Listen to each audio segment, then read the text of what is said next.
میرے مالک ہدایت دے، ہدایت کا میں طالب ہوں۔ کہنا چاہتا ہوں میں ماں باپ دونوں اللہ کو پیارے ہو گئے۔ میں آپ کو سچ بتا رہا ہوں کہ مجھے ہر روز میرے ماں باپ یاد آتے ہیں۔ پتہ کیوں یاد آتے ہیں؟ کہ میں بہت ہمبل بیک گراؤنڈ ہے میرا، میں غریب فیملی سے میرا تعلق ہے۔ ایک چھوٹا سا کمرہ ہوتا تھا اور میرے باپ مزدور آدمی تھا۔ وہ جب پیسے لے کے آتے تھے گھر میں 100 روپیہ ڈیلی کمایا کرتے تھے اور ہم 8 بہن بھائی کھانے والے ہوتے تھے۔ اور مجھے کرکٹ کا جنون کا شوق تھا، میرے پاس بیٹ بھی نہیں تھے، میں میچ کھیلتا کرتا تھا، بغیر شوز کے میچ کھیلا کرتا تھا، اکثر میرے پاؤں پھٹ جاتے تھے۔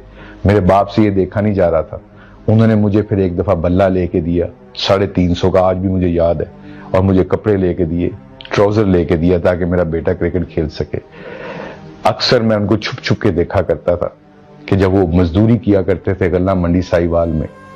My dear brother and sister, وہ میرے باپ اکثر جب شام کو مزدوری کر کے گھر آیا کرتے تھے، my mother also passed away, you know my mother used to tell کہ بچوں آج تھوڑی سی کم کھانا، تمہارے ابا نے بھی کھانی ہے کھانا۔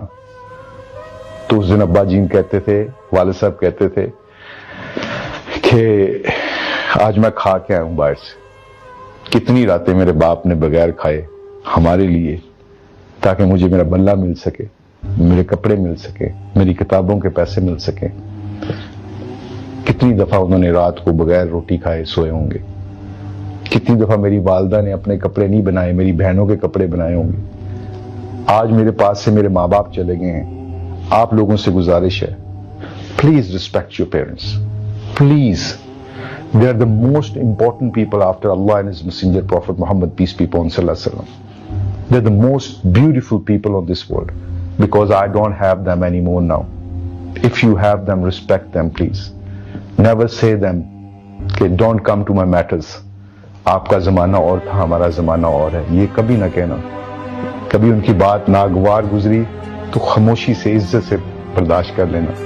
سب سے فاسٹسٹ ترین طریقہ ہے کامیابی کا اس دنیا میں اپنے ماں باپ کی خدمت کرنا۔ So please respect your parents. This is my message to whole